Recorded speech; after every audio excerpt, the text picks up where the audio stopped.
हे ईश्वरा सर्वांना चांगली बुद्धी दे, आरोग्य दे, सर्वांना सुखात आनंदात ऐश्वर्यात ठेव, सर्वांचं भलं कर, कल्याण कर, रक्षण कर आणि तुझे गोड नाम मुखात अखंड राहू दे. एकोहम बहुश्याम प्रजयायम हा विषय आपण पाहिला, परंतु या संदर्भामध्ये खूप काही सांगण्यासारखं आहे. ज्ञानेश्वर महाराजांनी एके ठिकाणी असं म्हटलं आहे, माझे या विस्तारलेपणाचे नावे हे जगची नोहे आगावे, दूध मुराले स्वभावे तरी तेची दही, की बीजची झाले तरु अथवा भांगाराची अलंकारू, तैसा मज एकाचा विस्तार ते हे जग. म्हणजे जग हा माझा विस्तार आहे असं ज्ञानेश्वर महाराजांनी ज्ञानेश्वरीमध्ये सांगितलंय. तुकाराम महाराज सुद्धा म्हणतात, मीची मज व्यालो आपुलेची पोटा आलो, असं एके ठिकाणी तुकाराम महाराजांनी म्हटलेलं आहे. तसंच भगवद्गीतेमध्ये म्हटलेलं आहे, अहम सर्वस्य प्रभवा मत्त सर्वम प्रवर्तते इति मत्वा भजन्ते माम बुधा भाव समन्विता, किंवा मया ततविदम सर्वम जगत अव्यक्त मूर्तीना मस्तानी सर्वभूतानी न चाहम तेष्वस्थिता. अशा तऱ्हेने भगवद्गीतेमध्ये म्हणा, संतांच्या वचनामध्ये म्हणा, ईशावास्यम इदम सर्वम असं ईशावास्य उपनिषदामध्ये म्हटलेलं आहे. तर हे जे सर्व ठिकाणी परमेश्वराचं हे जे रूप आणि स्वरूप आहे, ह्याच्यामध्ये परमेश्वर जो एक होता तो अनेक झाला. एकोहम बहुश्याम प्रजयाम, तो अनेक झाला. अनेक म्हणजे त्याला काही मर्यादाच नाही, इन्फिनिट. त्याची जी निर्मिती आहे ती इन्फिनिट आहे, म्हणजे त्याला मर्यादाच नाही. अपरंपार, अपार, असीम अशा तऱ्हेचं निर्मिती त्याच्या ठिकाणी झाली. आणि ही निर्मिती सर्व ठिकाणी जी झाली, त्या निर्मितीच्या ठिकाणी पुन्हा तो स्वतः वास करतो व्यवस्था रूपाने. काय गंमत आहे बघा. याला एक मी दृष्टांत देऊन हे कसं घडतं ते सांगतो. आपल्याला माहिती आहे, आंब्याची कोय आपण जमिनीमध्ये पेरली, पुढे काय होतं, ती जमिनीत नाहीशी होते आणि जमिनीच्या वर अंकुरूपाने येते. मग नंतर त्याला बुंदा येतो, फांद्या येतात, पाने येतात, मोहर येतो आणि फळं येतात. म्हणजे फळं किती आली, 4000 आंबे आले. पेरलं काय, एक फक्त आंब्याची कोय, आंब्याची कोय फक्त एक पेरली आणि जर झालं काय, अंकुर काय, बुंदा काय, फांद्या काय, पानं काय, मोहर काय, फळं काय, 4000 आंबे आले. आता प्रत्येक आंबा गाभा काय दिसेल, आतमध्ये कोय दिसेल.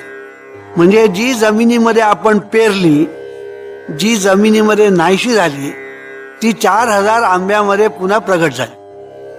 केवढा चमत्कार आहे हा. चमत्कार कोणतरी जगामध्ये करू शकेल का, बुवा बाबा?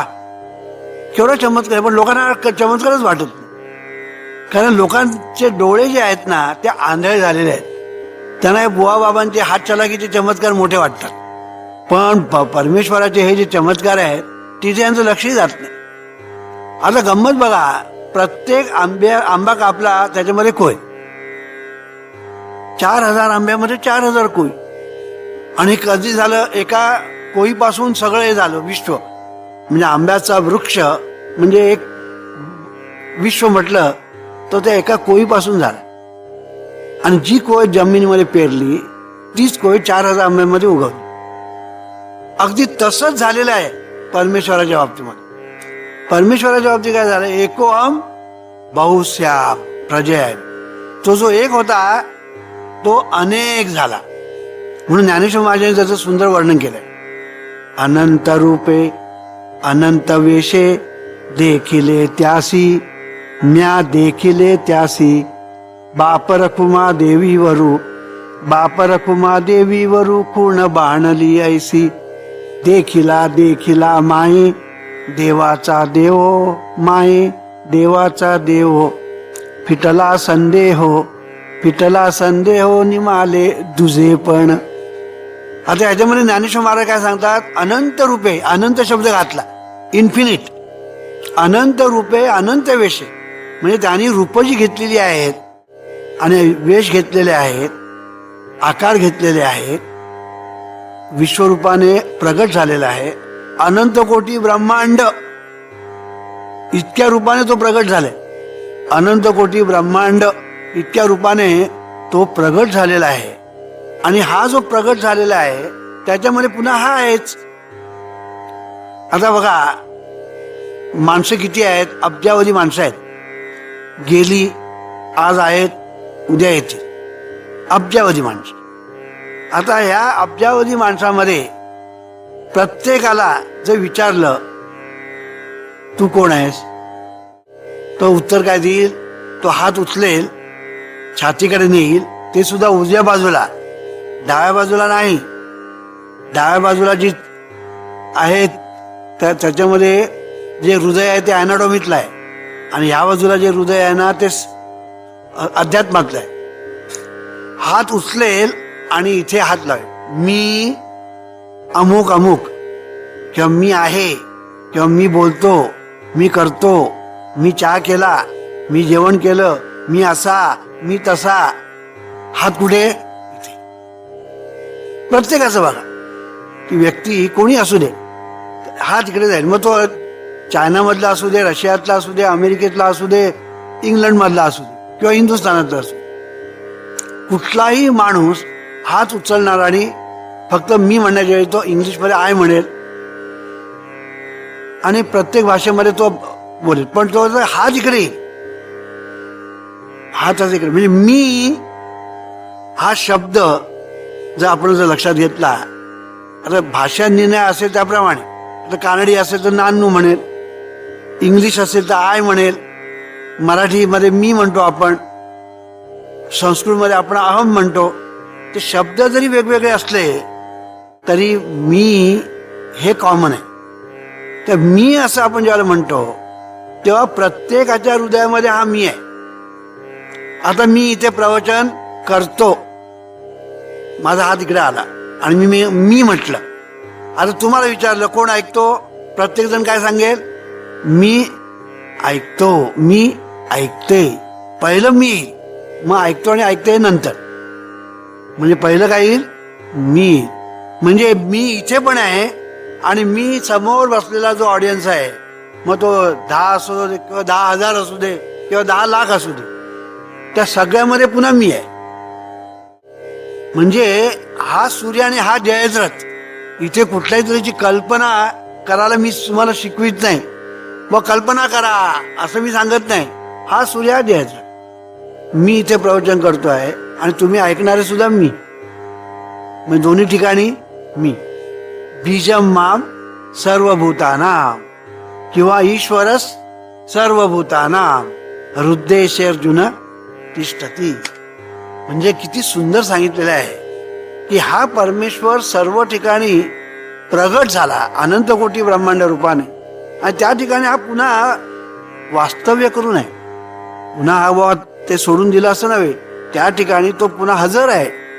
सिस्टीमटाइज ऑर्डर या रूपाने तो त्या ठिकाणी हजर आहे.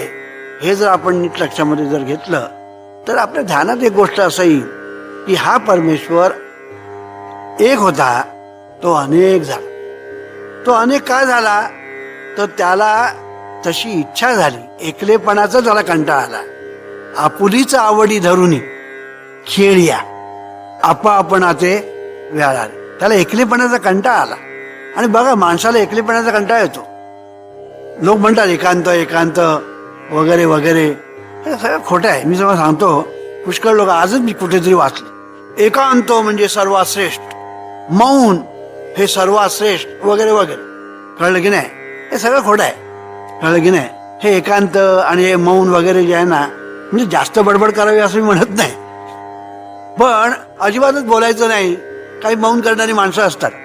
कळलं की नाही? आम्हाला माहिती आहे, का आमच्या डोळ्यासमोर माणसं आहे म्हणून सांगतो. कळलं की नाही? त्याला काय विचार, पाणी पाहिजे असं जर त्याला म्हणायचं असेल ना, तर तो काय करतो, असं म्हणतो. मग आता असं म्हटल्यानंतर याला पाणी पाहिजे का दारू पाहिजे कसं कळणार? त्याला सांगायचा मुद्दा, पाणी जर तुला पाहिजे म्हण ना पाणी पाहिजे म्हणून, काय मोठा दोन शब्द बोलला तर काय आकाश कोसळणार आहे?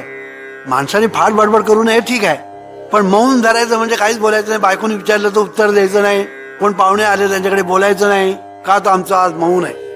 हे मौन म्हणजे हास्यास्पद होतं, कळलं की नाही. तसं एकांत, एकांत जो आहे हा माणसाला एकांताचं खरं म्हणजे प्रियच नाही. म्हणून जिकडे देवाला प्रिय नाही तिकडे माणसाला कसा प्रिय असणार? कारण माणूस हा सुद्धा तो देवाचाच अंश ना. तेव्हा जिकडे देवाला एकांत प्रिय नाही म्हणून तो एकोहम बहुश्याम झाला, तर माणसाला कसा एकांत प्रिय असणार? माणसाला एकांत कधीच प्रिय नसतो. फक्त त्याच्या मनासारखी गोष्ट घडली नाही ना की त्याला असं वाटतं कुठेतरी आपण एकटं जाऊन बसावं, कळलं की नाही. म्हणजे काय? वैताग. म्हणजे वैरागी मी म्हणत नाही, वैताग. माणसाला वैताग आला, कळलं की नाही, की तोंड मला आता कोणाशी बोलायचं नाही, कोणी माझ्याकडे जवळ येऊ नका, कळलं की नाही. म्हणजे काय? हा म्हणतो मला एकांत पाहिजे, मी आज एकटा बसला, कोणी माझ्याजवळ येऊ नका. बायकोला सांगतो येऊ नको, मुलांना सांगतो येऊ नको, पाहुणे आले तर सांगायचं घरात नाही. ह्याला काय एकांत म्हणतात. पण हा जो एकांत आहे का त्यांनी घेतला? त्याला वैताग आलेला आहे, जीवाला कंटाळलेला आहे, आणि म्हणून त्याच्यावरचा उपाय म्हणून तो एकांतात जातो. पण तो उपाय नसतो. एकांतात जाऊन काय तुमचे प्रश्न सुटत नाहीत, प्रॉब्लेम सुटत नाहीत. त्या जीवनविद्येला हे सगळं मान्य नाही. हे एकांत, मौन ज्याला आपण म्हणतो, हे जीवनविद्येला मान्य नाही. जीवनविद्या काय सांगते? थोडं बोला, कळलं की नाही. बडबड जास्त करू नका, पण थोडं बोला, हे जीवनविद्या सांगते. जीवनविद्या काय सांगते? उपास करा म्हणून सांगत नाही, कमी खा म्हणून सांग, कळलं की नाही. मग जीवनविद्येचं जर तत्वज्ञान तुम्ही पाहिलं ना तर ते दोन टोकाच्या मध्ये सुवर्ण मध्य साधणार आहे. म्हणून एके ठिकाणी बर्नार्ड शॉ म्हणतो ना, virtue is a golden mean between the two extremities, कळलं की नाही. म्हणून आपण गोल्डन मीन म्हणजे सुवर्ण मध्य आपण साधतो जीवनविद्या. मग जीवनविद्येमध्ये टोकाला जाणं नाही. आम्हाला भोग म्हणजे नको आणि आम्हाला त्याग पण नको. मग आम्हाला काय पाहिजे आहे? योग पाहिजे, योग. पण योग पाहिजे म्हणजे काय? जीवनविद्या सांगते योग पाहिजे, तुम्ही योगी व्हा, असं जीवनविद्या सांगते. पण योगी व्हा म्हणजे काय? सह्याद्री पर्वतात जा, हिमालयात जा, गुहेत जाऊन बसा आणि डोळे मिटून ध्यान करा, नाही. जीवनविद्या सांगते योगी व्हा म्हणजे उपयोगी व्हा. योगी व्हा म्हणजे उपयोगी व्हा. उपयोगी जर व्हाल तर तुम्ही म्हणजे देवाच्या जवळ जाल. लोकांच्या तुम्ही उपयोगी पडलात ना तर खरे योगी. आणि हिमालयात जाऊन बसलात तर खरे योगी नव्हे. ते मी सांगितलं, तो धोंडा एके ठिकाणी ठेवलेला आहे आणि कित्येक वर्ष ध्यान करत बसलेला आहे एखादा योगी. तर त्या दोघांमध्ये काय फरक आहे? हा धोंडा तिकडे आहेत आणि हा त्या शेजारी दुसरा धोंडा माणसाचा, ह्याच्यामध्ये काय फरक आहे? का ह्याचाही जगाला उपयोग नाही, त्याचाही जगाला उपयोग. आता लोक सांगतात बाबा ते तिकडे चिंतन करतात, त्याचा जगाला उपयोग होतात वगैरे, हे सगळे कल्पनेचे खेळ, हे सगळे कल्पनेचे खेळ. म्हणून जीवनविद्या सांगते योगी व्हा म्हणजे उपयोगी व्हा, लोकांच्या उपयोगी पडा. आज तुम्ही सर्व मंडळी जीवनविद्या मिशनचं कार्य करता म्हणजे उपयोगी. तुम्ही आज जगाला पडताय, जनतेला उपयोगी पडतायत, तुम्ही खरे योगी आहात, हे लक्षात ठेवलं. तर सांगायचा मुद्दा असा की एकोहम बहुश्याम, हा एकाला कंटाळा आला आणि म्हणून तो अनेक झाला, म्हणून तो अनेक झाला. पण अनेक झाला तरी पुन्हा त्यांच्यामध्ये पुन्हा राहून, म्हणजे अनेक झालं त्यांना सोडून नाही, परत पुन्हा त्यांच्याबरोबर तो हजरच आहे. काय सुंदर आहे बघा. पुन्हा त्यांच्याबरोबर सिस्टमॅटाइज ऑर्डर या स्वरूपामध्ये तो त्या ठिकाणी, पद्धतशीर व्यवस्था या स्वरूपामध्ये तो त्या ठिकाणी हजर आहे. म्हणून या ठिकाणी कुठलाही माणूस बघा, तो सिस्टमॅटाइज ऑर्डर आहे, त्या ठिकाणी पद्धतशीर व्यवस्था आहे. म्हणून हा जो विषय आहे की परमेश्वराला एक व्हाय, तो अनेक व्हावं असं वाटतं. आणि हे अनेक होणं हा जो भाग आहे, ह्याच्यामध्ये त्याच्या अनेक होण्याचा जो प्रकार आहे तो कसा आहे? त्याच्या पोटातून निर्माण होतं, त्याच्या अंगातून निर्माण होतं, तो मुद्दाम काही निर्माण करत नाही. हा जीवनविद्येचा एक महत्वाचा सिद्धांत आहे की हा परमेश्वर निर्माण करत नाही, तर त्याच्या पोटातून त्याच्या अंगातून हे अनंत कोटी ब्रह्मांड विश्व अनेक विश्व निर्माण होतात. तुम्ही म्हणाले कसं काय, हे तुम्ही काहीतरी सांगता असं तुम्ही कदाचित म्हणाल, पण लक्षात घ्या, आपण दररोज आपल्या अंगातून घाम येतो.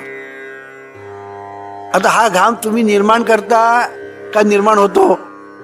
तर तुम्ही सांगाल बाबा निर्माण होतो, आम्ही काय घाम निर्माण करायला बसलेलो नाही, पण निर्माण होतो, आपोआप निर्माण होतो आणि आमच्याच अंगातून निर्माण होतो. म्हणजे प्रत्यक्षामध्ये आम्ही करत नाही तरी आमच्याकडून निर्माण होतो. आम्ही करत नाही पण आमच्याकडून निर्माण होतो. आता स्वप्न पडतात, तुम्हाला स्वप्न पडतात. आता स्वप्नामध्ये काय काय पडतं? काही पडतं स्वप्न. स्वप्न काय काय पडेल. काही लोकांना स्वप्न सुंदर पडतात, तर काही लोकांना स्वप्न वाईट पडतात. कुठे वाघ दिसला स्वप्नामध्ये, हा बोंबलतो वाघ वाघ म्हणून. चोर आला, चोर चोर म्हणून ओरडतो. तर काही लोकांना चांगली चांगली दर्शन होतात. एकदा मी प्रवचन केलं होतं, नुसते मला पडलेली स्वप्न ह्याच्यावर स्पिरिच्युअल सेंटरला, की निनाळे मला जी स्वप्न पडली होती ना, ती सुंदर सुंदर स्वप्न, ती मी त्यावेळेला सांगितली होती. हे टेप रेकॉर्डिंगचं आता त्यावेळेला नव्हतं, नाही तर ते सगळी ती सुंदर सुंदर स्वप्न मला जी पडली होती मी ती त्यावेळेला सांगितली. तर सांगायचा मुद्दा असा, ही सुंदर सुंदर स्वप्न पडतात. काही वेळेला काही लोकांना वाईट स्वप्न पडतात, पण ह्याच्यातली कुठले आपण निर्माण करतो का? आणि आपण जर निर्माण केली असती तर मग काय, प्रत्येकाने असं स्वप्न निर्माण केलं असतं, मी राजा आहे, दास आणि दासी समोर आहेत, दासी पाय चेपतायत, दास अंग चेपतायत, ते अमृत आणून देत आहेत, ते आणखीन काय आणून देत. म्हणजे आपण जर स्वप्न पाडायचं असं ठरवलं तर आपण असं स्वप्न तयार केलं असतं. पण असं आपल्याला करता येतं नाही. तुम्हाला पाहिजे तशी स्वप्न पडत नाही, कारण ती तुम्ही निर्माण करत नाही. तरी पण ती तुमच्यातून निर्माण होतात. तुम्ही नाही तर स्वप्न आहेत. तुम्ही नाही तर स्वप्न आहेत का? नाही. मेलेल्या माणसाला स्वप्न पडतं नाही पडत. म्हणून तुम्हाला स्वप्न पडतं, तुम्ही आहात, स्वप्न पडतं. पण स्वप्न तुम्ही निर्माण करता का? नाही. पण स्वप्न तुमच्याकडून निर्माण होतात. आणि ही स्वप्न जी निर्माण होतात ती इतकी निर्माण होतात स्वप्न की आपल्याला आठवत नाही. कित्येक वेळेला आपल्याला स्वप्न काय पडली तीच आठवत नाही. काहीतरी स्वप्न पडलेलं आहे हे आठवतं, पण काय म्हणून विचारलं तर सांगता येत. पण म्हणजे निर्मिती आपण करतो आणि आपल्यालाच ठाऊक. कळलं की तसं परमेश्वराचं झालेलं आहे, की परमेश्वराकडून ही जी अनंत कोटी ब्रह्मांड निर्माण होत आहेत, त्याच्या अंगातून निर्माण होत आहे, पण तो मात्र निर्माण करत नाही. हा जीवन विद्येने लावलेला एक फार मोठा शोध आहे. हा जीवन विद्येचा एक फार मोठा शोध आहे की परमेश्वर निर्माण करत नाही, परमेश्वराकडून निर्माण होतं. म्हणून काही लोक आम्हाला विचारतात, का हो हा परमेश्वर असा कसा म्हणाले, तुमचा म्हणजे माझा काय म्हणाले, डास कशाला निर्माण केले, हे ढेकून कशाला निर्माण केले, आम्ही झोपलो की आम्हाला त्रास देतात, हे बारीक बारीक कीटक असतात, कुठे चावतात, ते दिसत पण नाही डोळ्याला, इतकी बारीक असतात पण चावतात. कशाला निर्माण केली या देवाने, म्हणून तुमचा देव आम्ही मानत नाही असं म्हणणारे लोक असतात. तो जो असता तो दयाळू आहे ना असं तुम्ही म्हणता ना. म्हटलं मी म्हणतो म्हणून तुला कोणी सांगितलं? मी म्हटलेलं नाही कधी. नाही नाही, पण सगळे लोक म्हणतात देव दयाळू आहे, मग दयाळू आहे तर त्याने डास कशाला निर्माण केले वगैरे वगैरे.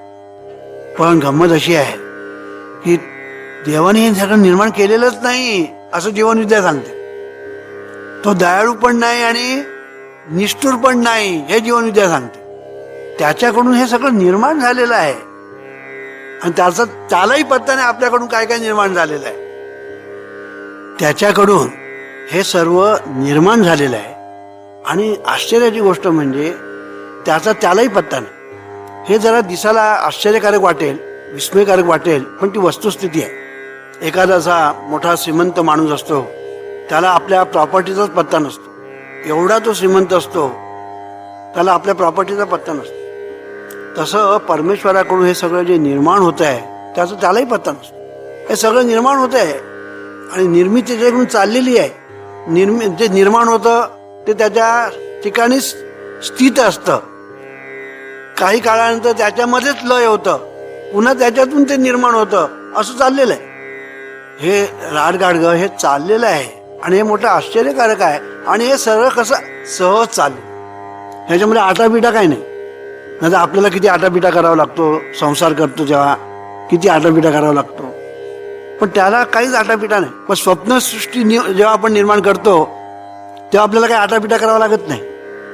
स्वप्नसृष्टी आपण कशी सहज निर्माण करतो, पण आपण निर्माण करत नाही, मग ती निर्माण होते. त्याचप्रमाणे हे अनंत कोटी ब्रह्मांड ही परमेश्वराच्या पोटातून निर्माण होतात, पण तो ती निर्माण करीत नाही, हे आपण नीट लक्षात ठेवलं पाहिजे. आता दुसरा मुद्दा म्हणजे असा की हा परमेश्वर म्हणजे चैतन्य शक्तीचा विराट सागर, ह्याच्यामध्ये ही जी निर्मिती होऊन राहिलेली आहे, स्थितीला राहते, लयाला जाते आणि उदयाला येते, हा जो प्रकार चाललेला आहे ह्याच्यामध्ये ही जी निर्मिती होते ना, ही निर्मिती कशी आहे, लाटांसारखी आहे. समुद्रावर लाटा उसळतात की नाही, समुद्रावर लाटा उसळतात आणि प्रत्येक लाट ही वेगळी असते दुसऱ्या लाटेपासून. काही लाटा मोठ्या असतात, काही छोट्या असतात, काही तर अगदीच लहान असतात, तर काही अगदी बुडबुड्याच्या स्वरूपामध्ये असतात. अशा तऱ्हेने विविध प्रकारच्या विविध आकाराच्या लाटा समुद्रावर उसळत असतात. आता ह्या ज्या लाटा आहे आणि तो समुद्र आहे यांचा एकमेकांशी संबंध कसा आहे तो लक्षात घ्या.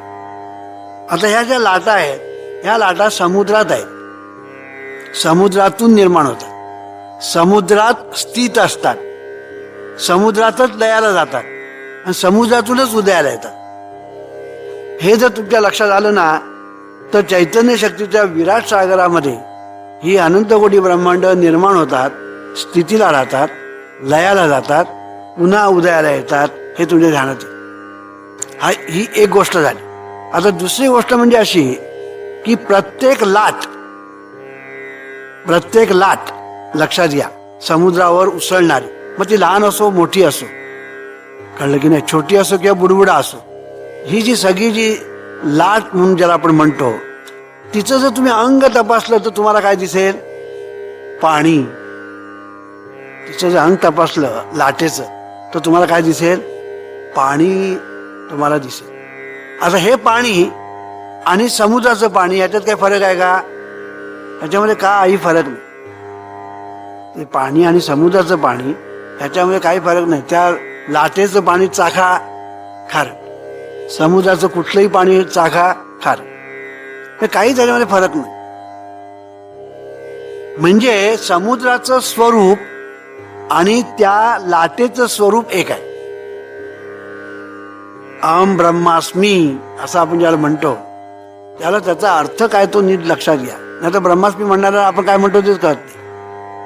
अहम ब्रह्मास्मी म्हणतो आपण, किंवा सोहम असं आपण ज्याला म्हणतो, तेव्हा तो अनंत कोटी ब्रह्मांड नायक परमेश्वर आणि आपण परमेश्वर म्हणजे आपण अनंत कोटी ब्रह्मांड असा त्याचा अर्थ नाही.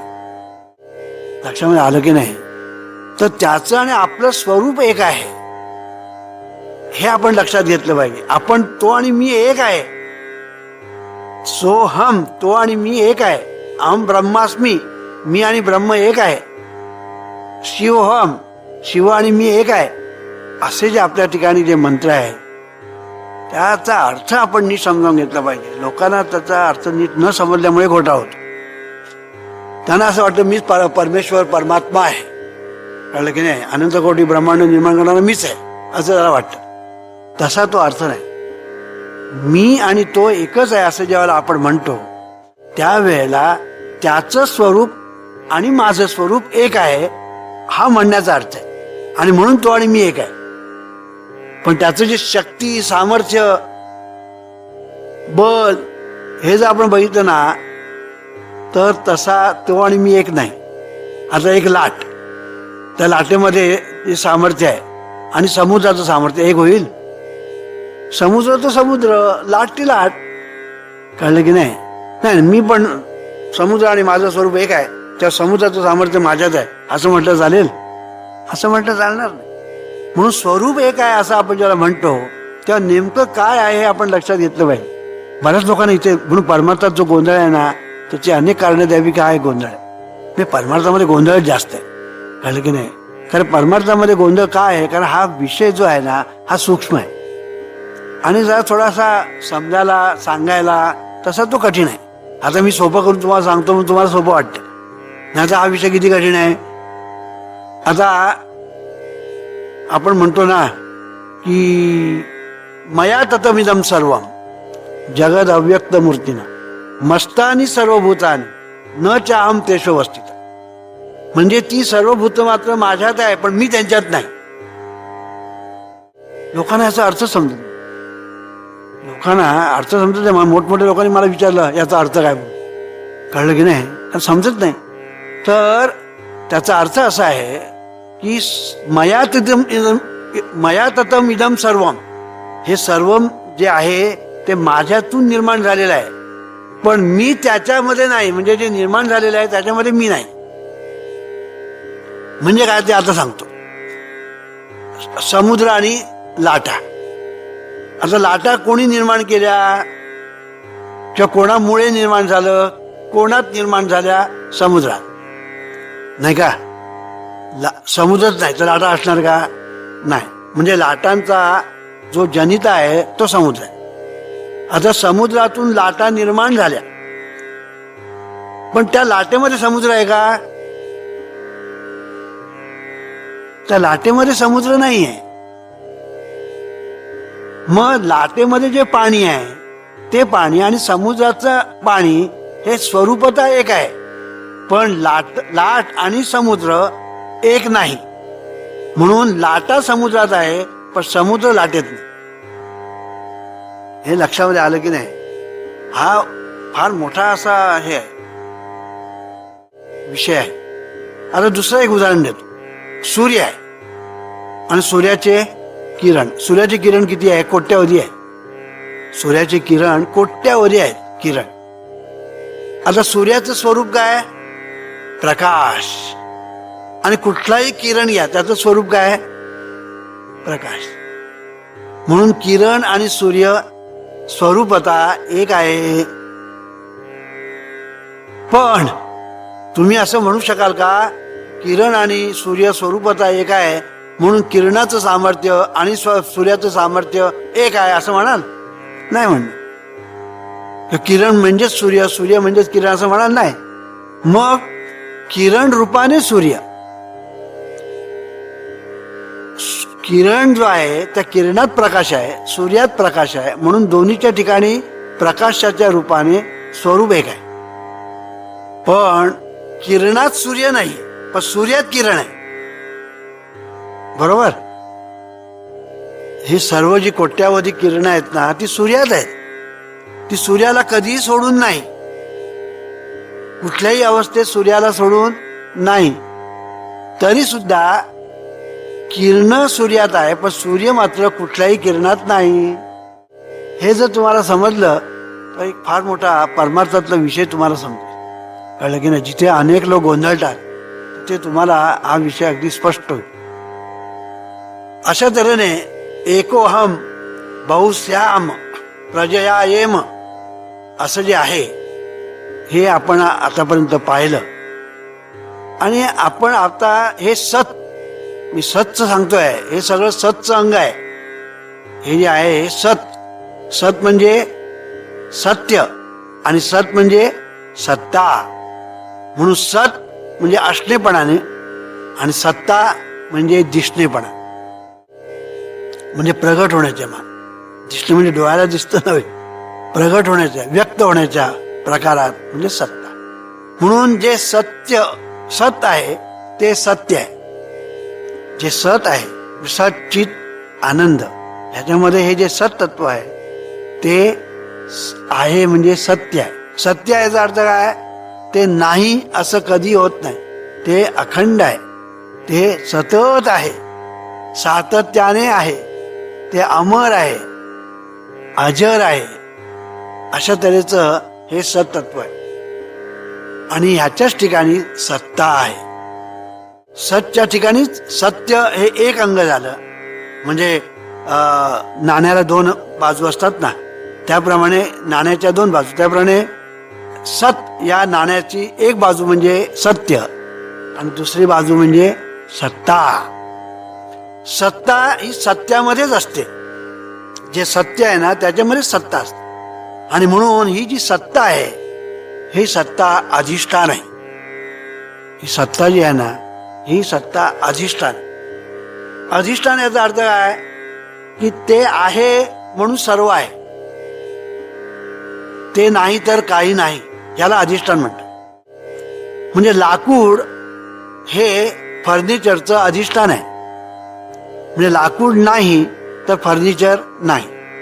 सोनं हे सर्व दागिन्यांचं अधिष्ठान आहे. म्हणजे सोनं नाही तर दागिने नाही, याला अधिष्ठान असं म्हणतात. पण ह्याचा अर्थ असा नव्हे की दागिने जे सगळे जे आहेत ते सोन्याने आपणहून निर्माण केले असं नव्हे. निर्माण होणं, दागिने, अलंकार वगैरे हा भाग वेगळा, पण अधिष्ठान त्यांचं एकच आहे. कळलं की नाही?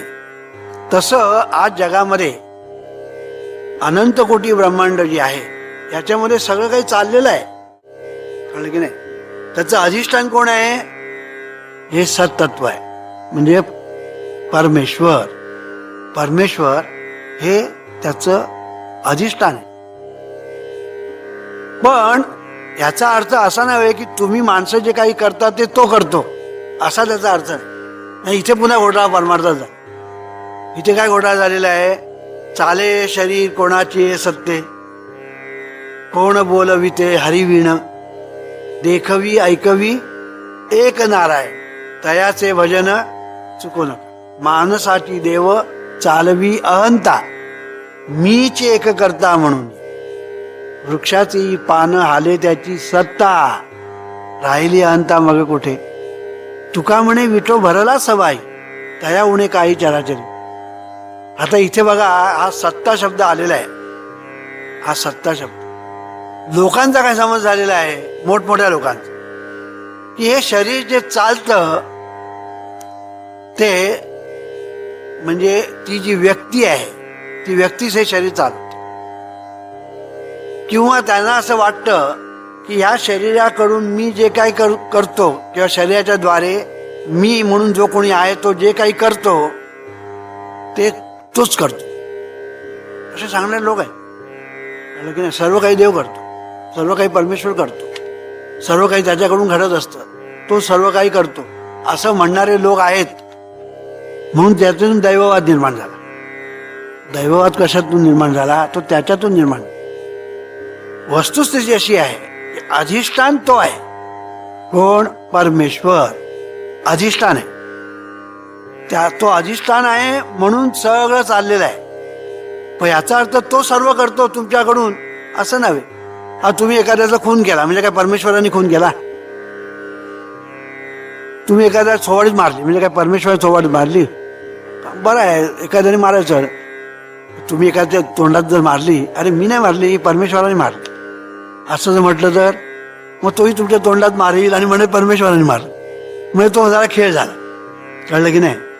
हे मी काय सांगतोय की ह्याच्यामध्ये हा जो गोंधळ आहे की लोकांना असं वाटतं जर डोळ्यातून कोण पाहतो? परमेश्वर. कारण का तुकाराम मला सांगतात चाले शरीर कोणाचे सत्ते, तर सत्ता शब्द वापरलेला आहे हे आपण विसरता का? म्हणून हा जो सत्ता शब्द जो आहे हा जर आपण विसरलो ना तर आपल्याला कळणार नाही की आपण नेमकं आपल्याला आपल्या हातून काय घडतंय आणि कोण करतोय. म्हणून सत्ता हा शब्द जो आहे, सत्ता म्हणजे अधिष्ठान. उदाहरण मी देतो, इलेक्ट्रिसिटी. इलेक्ट्रिसिटी ही सत्ता आहे. आता या ठिकाणी तुमचं जे काही चाललेलं आहे, स्टुडिओचं जे सर्व कार्य चाललेलं आहे त्याचं अधिष्ठान कोण आहे? इलेक्ट्रिसिटी. इलेक्ट्रिसिटीच नाही तर तुम्ही काय करणार? बोंबळणार. इलेक्ट्रिसिटी नाही तर तुम्ही काही करू शकत नाही. तुम्ही सांगणार आम्हाला चला इलेक्ट्रिसिटी नाही, आता हॉस्पिटलमध्ये ऑपरेशन वगैरे होतात, इलेक्ट्रिसिटी नाही, खलास, ऑपरेशन वगैरे बंद.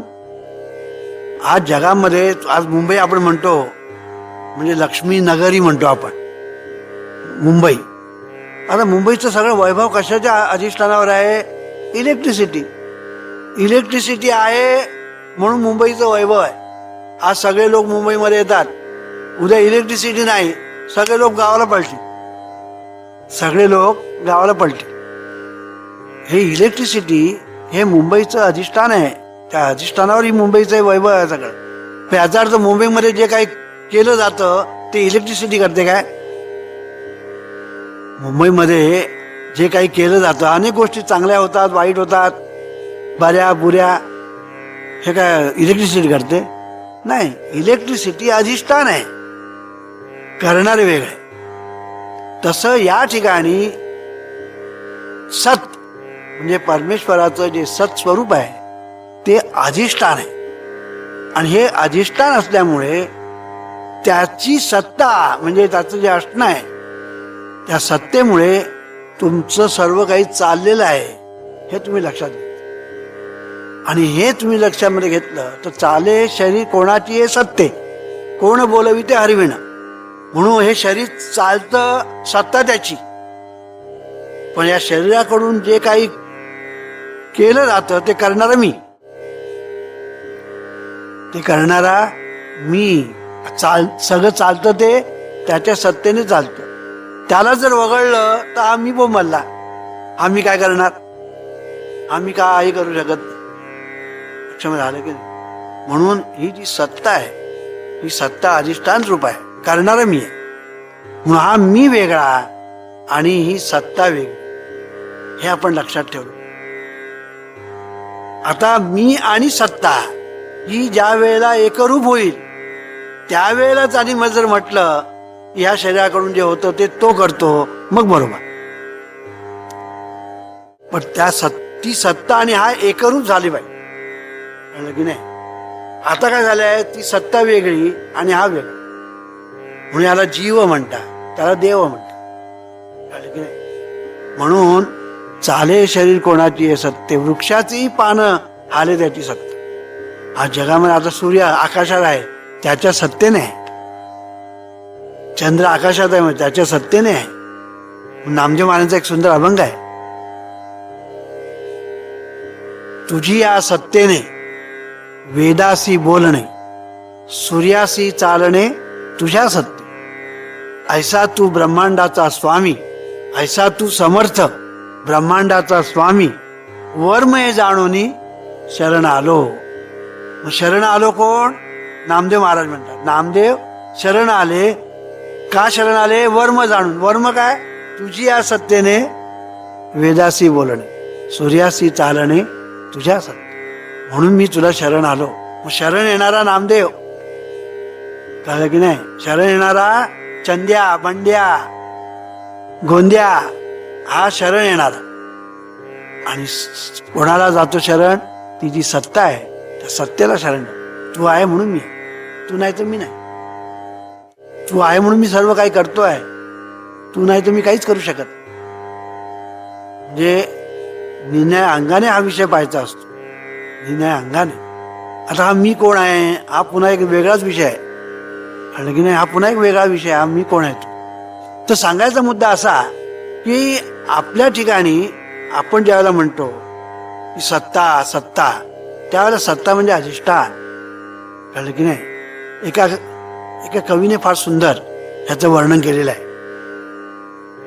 सत्तेनेच तयाच्या, सत्तेने तयाच्या उगवे मार्तंड, वायू वाहतसे जलवर्षे भूदेही धान्य, फळे वृक्ष स्मरत जा ऐसे, खावे प्यावे ल्यावे सर्व जमा खर्च श्रीहरी नावे, सुटला सगळ्या रे भरजित बी पेरिता कधी नुगवे, मी नच करता ऐशा भावे जे कर्म कर्म संन्यास, त्रैलोक्य जाळीताही साधे नैष्कर्म्य बादना त्यास, रज्जूचे स्मरण जरी सर्पाचा भास काय बिवविल, नित्य हरिसी स्मरता, माया काय करील फोल जंजाळ.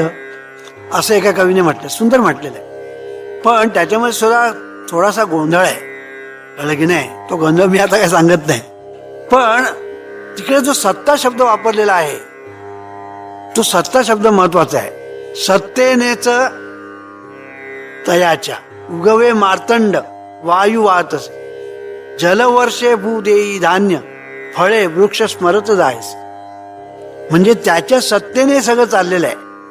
खावे प्यावे ल्यावे सर्व जमा खर्च श्री हरी नावे. कळलं की नाही. तर आता इथे गोंधळ का होईल. खावे प्यावे ल्यावे, काय खावे काय प्यावे, म्हणजे तो दारू जर प्याला तरी सुद्धा जमा करतो श्री हरी नावे, असं होईल. हा गोंधळ आहे.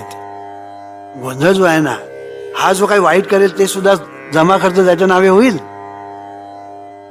असं होणार नाही. म्हणून हे जे शब्द मांडले जातात कवितेमध्ये म्हणा, अभंगामध्ये म्हणा, ओव्यामध्ये म्हणा, त्या ठिकाणी काही ठिकाणी जे समजत नाही लोकांना ना, याचं कारण हा विषय त्यांना बरोबर आकलन झालेला नसतो. ह्याच्यामध्ये देव काय, परब्रह्म काय, परमेश्वर काय, जीव काय, शिव काय, मी काय, ह्याचे प्रत्येकाचे अर्थ वेगवेगळे आहेत. हे जर समजले नाही तर सगळा परमार्थात गोंधळ. म्हणून आज परमार्थामध्ये प्रचंड गोंधळ. याचं कारण हे शब्द लोकांना समजत नाही. आणि लोकांना काय वाटतं, आम्ही ज्ञानेश्वरी वाचतो, आम्हाला सगळं ज्ञानेश्वरीतून सगळं समजेल. पण ज्ञानेश्वरीतून काय सगळं समजेल. आणि जर समजलं असतं तर ज्ञानेश्वराने सांगितलं असतं तू ज्ञानेश्वरी वाच. मग गुरुचा महिमा कशाला सांगितला त्यांनी.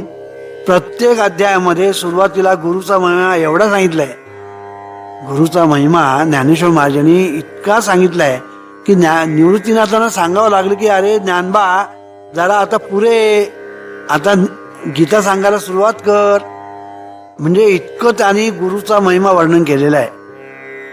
तोघीच तर सांगायचा मुद्दा असा की ज्ञानेश्वरी वाचून जर ज्ञानेश्वरी समजली असती तर काय पाहिजे होतं. मग गुरुची गरजच राहिली नसती.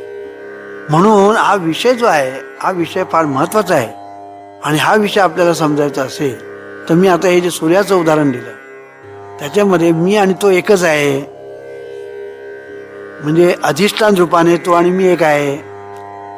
पण समुद्र आणि लाट हे एक नव्हे, ते एक नव्हे. अशा तऱ्हेने जर आपण जर पाहिलं तर मी आणि तो एक आहे हे कुठल्या अंगाने, आणि मी आणि तो एक नाही हे कुठल्या अंगाने, हे एकदा आपल्याला समजलं ना, मग आपल्याला नेमकं प्रपंचामध्ये काय करायचं आणि परमार्थात काय करायचं हे समजेल. आणि त्याने प्रपंच चांग होईल, परमार्थ सांग होईल. आता परमेश्वर म्हणजे चैतन्य शक्तीचा विराट सागर, याच्या संबंधामध्ये आपण काही शब्द वापरतो. ते शब्द म्हणजे परमेश्वर कसा आहे, तो अजर आहे, तो अमर आहे, अखंड आहे, निर्गुण आहे, अव्यक्त आहे, अदृश्य आहे, सर्वव्यापक आहे, सर्वशक्तिमान आहे, वगैरे वगैरे आपण शब्द वापरतो. तर त्या संबंधामध्ये काही खुलासा करणं आवश्यक आहे. तो म्हणजे असा की हा जो परमेश्वर म्हणजे चैतन्य शक्तीचा विराट सागर, हा जो परमेश्वर आहे त्याच्या ठिकाणी हे जे चैतन्य आहे, हे चैतन्य हे अमर आहे. अमर आहे म्हणजे त्याला कधी मरण नाही, ते कधी मरत नाही. चैतन्य शक्ती जी आहे ती अमर आहे, त्याला मरण नाही. चैतन्य शक्तीला म्हणतो बरं का. तर परमेश्वर म्हटल्यानंतर तुम्ही डोळ्यासमोर गणपती, शंकर, दत्त असल्या मूर्ती डोळ्यासमोर आणू नका. परमेश्वर म्हणजे चैतन्य शक्तीचा विराट सागर, हे तुम्ही डोळ्यासमोर आणा. चैतन्य शक्तीचा विराट सागर म्हणजे परमेश्वर, हे तुम्ही लक्षामध्ये आणलं ना, मग मी काय म्हणतो ते ध्यानात येईल की ही जी चैतन्य शक्ती जी विराट सागर आहे, तो परमेश्वर हा कसा आहे, अमर आहे. म्हणजे ह्याला आदी नाही, अंत नाही. ह्याला सुरुवात कुठून झाली या परमेश्वराची, अननोन, शेवट अननोन. आधी नाही त्याला आणि अंत पण नाही, असं हे परमेश्वराचं विलक्षण स्वरूप आहे. म्हणून हा अमर आहे. अमर आहे याचा अर्थ असा की हा कधी नाही होईल असं होणार नाही, नष्ट होईल असं कधी होणार नाही. म्हणून डॉक्टर मर्फीने या संदर्भात छान म्हटलेलं आहे, you are the son of infinite life which knows no end and you are the child of eternity. Life is indestructible, self renewing and eternal and is the reality of all men. You live forever because your life is God's life. याच्यामध्ये दोन अर्थाच्या अपेक्षेत हा संदर्भ आहे, पण मी हा वेगळ्या अपेक्षेत हा संदर्भ दिलेला आहे. इथे मला काय सांगायचं आहे, लाईफ बद्दल सांगायचं. यू अँड लाईफ याचा जो संदर्भ आहे तो सांगायचा नाही. लाईफ ज्याला आपण म्हणतो ते लाईफ कसं आहे, इनडिस्ट्रक्टिबल, म्हणजे याचा नाश कधी होत नाही. सेल्फ रिन्यूइंग, ते स्वतःला नित्य नूतन करीत असतात. स्वतःचं साप कात टाकतो आणि नवीन कात धारण करतो, आणि अशा तऱ्हेने तो स्वतः नित्य नूतन असं त्याचं रूप धारण करत असतो. तसं हे जे तत्व आहे लाईफ, ते इनडिस्ट्रक्टिबल आहे, म्हणजे कधीही त्याचा विनाश होत नाही. ते सेल्फ रिन्यूइंग आहे, म्हणजे आपल्याच ठिकाणी एक नित्य नूतन असं ठेवण्याची त्याची एक व्यवस्था आहे. कळलं की नाही? इंट्रिन्सिकली अशी ती व्यवस्था आहे, म्हणजे अंगीभूत ती व्यवस्था आहे. ती कुठून आणावी लागत नाही, इम्पोर्ट करावी लागत नाही, ती त्याच्या अंगीच ती व्यवस्था आहे. आणि एटर्नल म्हणजे शाश्वत आहे,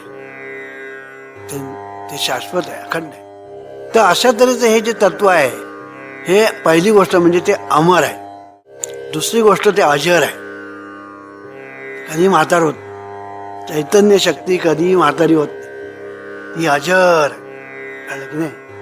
नेहमी तरुण, ever new, ever young, ever green, असं जे तत्व आहे ते कधीही ते जर होत नाही, ते अजर आहे, कधी म्हातार होत. नंतर ते अजर आहे, ते अमर आहे, अखंड आहे, ते खंडित कुठे होत नाही. नंतर कुठली वस्तू आपल्याला खंडित करता येते, तसं इथे हे तत्व जे आहे, चैतन्य तत्व आहे, कुठे खंडित होत नाही, खंडित करता येत नाही. म्हणून त्याला अजर, अमर, अखंड, ते अव्यक्त आहे. अव्यक्त याचा अर्थ काय, जगामध्ये जे काही व्यक्त झालेलं आहे ते जिथून व्यक्त होतं त्याला अव्यक्त म्हणतात. म्हणून हरिपाठामध्ये ज्ञानेश्वर महाराजांनी छान सांगितलं, अव्यक्त निराकार नाही ज्या आकार, जेथूनही चराचर त्यासी भज. म्हणजे ज्ञानेश्वर महाराजांनी भजन कोणाचं करायचं ते बरोबर सांगितलं आहे. आपण भजन कोणाचं करतो ते आपल्याला ठाऊक आहे, पण ज्ञानेश्वर महाराज सांगतात कोणाचं भजन कर, अव्यक्त निराकार नाही ज्या आकार, जेथूनही चराचर त्यासी भज, त्याला तू भज. म्हणून ज्ञानदेव म्हणे भजा आत्मदेवा अखंडित सेवा करा दे, असं वर्णन केलेलं आहे. तेव्हा हे जे आहे, जे तत्व जे आहे ते कसं आहे, अव्यक्त आहे. अव्यक्त म्हणजे काय, अव्यक्त म्हणजे व्यक्त नाही असं नव्हे. अव्यक्त याचा अर्थ ते व्यक्त नाही असं नव्हे, जे काही व्यक्त झालेलं आहे ते व्यक्त त्या अव्यक्तातून होतं, त्याला अव्यक्त असं म्हणतात. काय, अचपळ मन माझे नावरे आवरिता, असं रामदास स्वामी म्हणतात. अचपळ म्हणजे काय, चपळ नाही असं नव्हे, फार चपळ म्हणजे अचपळ. म्हणजे अ अक्षर आहे ना, हे काही लोकांना समजत नाही, अर्थ घोटाळे होतात. म्हणून परमार्थ हा जो आहे ना, हा घोटाळा जर काय काय शब्द असे आहेत की ते समजतच नाही. तर हा जो शब्द अक्षर जे आहे त्याचा आपण नेहमी नाही असा अर्थ करतो, पण सर्व ठिकाणी तसा तो अर्थ नसतो. तर अव्यक्त याचा अर्थ जगामध्ये, विश्वामध्ये, ब्रह्मांडामध्ये जे काही व्यक्त झालेलं आहे, अनंत कोटी ब्रह्मांड हा मला शब्द फार आवडतो. कारण का, त्याच्यामध्ये अनंत शब्द आहे आणि कोटी म्हणजे कोटी किती, अनंत कोटी. म्हणजे इन्फिनिट म्हणजे कल्पनाच करता येत नाही. अनंत कोटी ब्रह्मांड जिथून उदयाला येतात, जिथून निर्माण होता, जिथून व्यक्त होता, त्याला अव्यक्त असं म्हणतात. कळलं की नाही? अव्यक्त, अदृश्य, जे काही दृश्य आहे जे जेथून उदयाला येतं ते अदृश्य. म्हणून अदृश्य, अव्यक्त, निर्गुण. निर्गुण म्हणजे गुण नाही असा त्याचा अर्थ नव्हे. तर जगामध्ये निरनिराळ्या लोकांचे निरनिराळे गुण आहेत. त्यात त्रिगुण पण आले, त्यात सद्गुण आले, दुर्गुण आले, अगुण, गुणाचे अगुण सगळं आलं. म्हणून सगळे जे गुण आहेत ते सगळे गुण जिथून उदयाला येतात त्याला निर्गुण असं म्हणतात. निर्गुण असं म्हणतात. म्हणून अव्यक्त, निराकार. आता निराकार म्हणजे काय? जेवढे आकार आपल्याला दिसतात ते जिथून साकार होतात त्याला निराकार असं म्हणतात. किती अर्थ वेगवेगळे असतात बघा. अव्यक्त, निराकार, नंतर निर्गुण, अजर, अमर, अखंड, सर्वव्यापी. परमेश्वर कसा आहे? सर्वव्यापी. म्हणजे तो जे जे काही आहे ते सर्व तो व्यापतो आणि पुन्हा उरतो. कळलं ना तुम्हाला? तो सर्व व्यापतो. जे काही निर्माण झालेलं आहे ते सर्व तो व्यापतो आणि पुन्हा व्यापून उरतो. कळलं की नाही?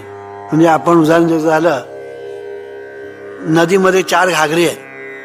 त्या 4 घागरीमध्ये त्या विहिरीतलं पाणी, नदी किंवा विहीर घ्या, नदी घ्या किंवा विहीर घ्या, त्या नदीमध्ये आता विहिरीमध्ये 4 म्हणूया, नदीमध्ये आपण 20 म्हणूया, 100 म्हणूया. 100 घागरी आहेत विहिरीमध्ये, त्याच्यामध्ये पाणी आहे. कोणाचं? नदीचंच पाणी. मग नदीचं पाणी आहे आणि शिवाय पुन्हा नदीचं पाणी बाहेर आहे ते आहे. कळलं की नाही? म्हणजे आतमध्ये पाणी आहे आणि बाहेर पुन्हा पाणी आहे. म्हणजे त्या नदीच्या पाण्याने सगळं व्यापून टाकलं. दुसरं उदाहरण तेच जर घ्यायचं झालं तर नदीमध्ये, नदीच्या खाली किंवा विहिरीच्या खाली तळाला 10 घागरी आहेत. विहिरीच्या तळाला 10 घागरी आहेत. त्या घागरीमध्ये पाणी आहे, प्रत्येक घागरीमध्ये पाणी आहे आणि पुन्हा बाहेर पाणीच आहे. कळलं की नाही? तसं सर्व जे काही निर्माण झालेलं आहे, त्या निर्माण झालेलं आहे त्याला तर त्याने सगळ्यांनी व्यापून टाकलेला आहे त्या परमेश्वराने. आणि शिवाय तो उरलेला आहे. उरलेला किती आहे? अनंत. त्यालाही पुन्हा अंत नाही, अनंत. हे सगळं परमेश्वर हे जे प्रकरण आहे ना ते इन्फिनिट आहे. Infinite in every respect. त्याची निर्मिती अनंत, त्याचा आनंद अनंत, त्याचं ज्ञान अनंत, त्याची शक्ती अनंत, त्याचं सामर्थ्य अनंत, त्याचं सगळंच अनंत.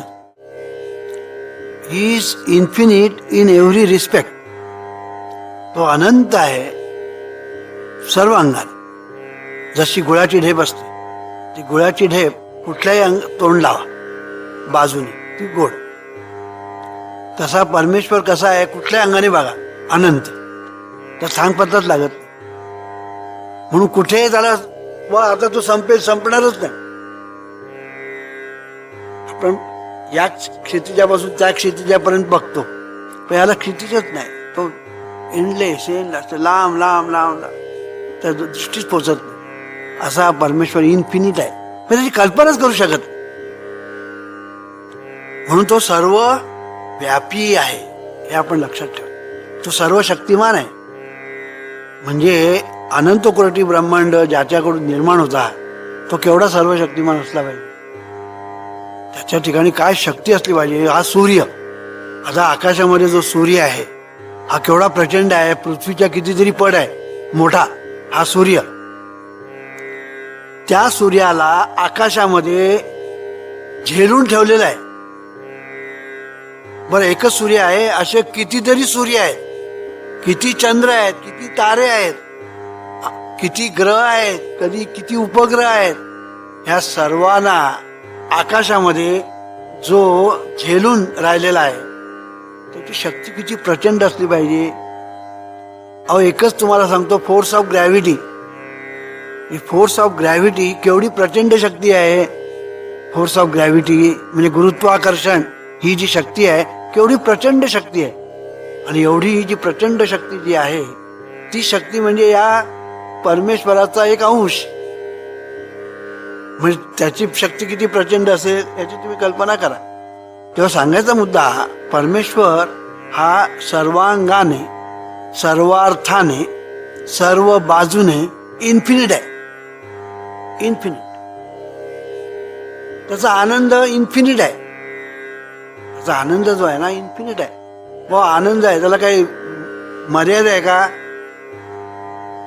तो आपण काय म्हणतो सच्चिदानंद स्वरूप असं आपण म्हणतो. म्हणजे हा आनंद सर्व ठिकाणी पसरलेला आहे. आनंद नाही असं ठिकाणच नाही, सर्व ठिकाणी आनंद आहे. आणि एवढं असून सुद्धा मानून म्हणतो सुख पाहता जबाबदारी दुःख परत आहे. एवढं का? कारण हा जो आनंद आपल्या ठिकाणी जो आहे त्या आनंदाची आपल्याला कधी जाणच नाही, जाणीव नाही, त्याचं आपल्याला स्मरण नाही, त्याचं अस्तित्वाची आपल्याला जाण नाही. पण जेव्हा त्याच्या अस्तित्वाची जाणीव होते तेव्हा तुकाराम महाराज काय म्हणतात, आनंदाचे डोई आनंद तरंग, आनंदाचे अंग आनंद. तुका म्हणे आता आनंदी आनंद, गाऊ परमानंद मना सांगे. आता आता या शब्दाला महत्व आहे. म्हणजे पूर्वी तुकाराम महाराज काय म्हणतात, सुख पाहता जवा पाडे दुःख पर्वत आहे एवढे. हे तुकाराम महाराजच म्हणत होते ना. अहो महाराज तुम्ही तर म्हणाला सुख जवा एवढं आणि दुःख पर्वत आहे एवढं, आणि तुम्हीच आता म्हणता तुका म्हणे आता आनंदी आनंद गाऊ परमानंद मना सांगे. हे कसं काय? त्याचं कारण तुकाराम महाराज म्हणतात आता हा शब्द तुझ्या लक्षात आहे की नाही. आता आता म्हणजे कधी, त्याची आणि तुझी भेट जेव्हा होईल त्यावेळेला आता. अवघेची त्रैलोक्य आनंदाचे आता. आता म्हणजे केव्हा? चरणी जगन्नाथ चित्त ठेले. चरणी जगन्नाथ चित्त ठेले.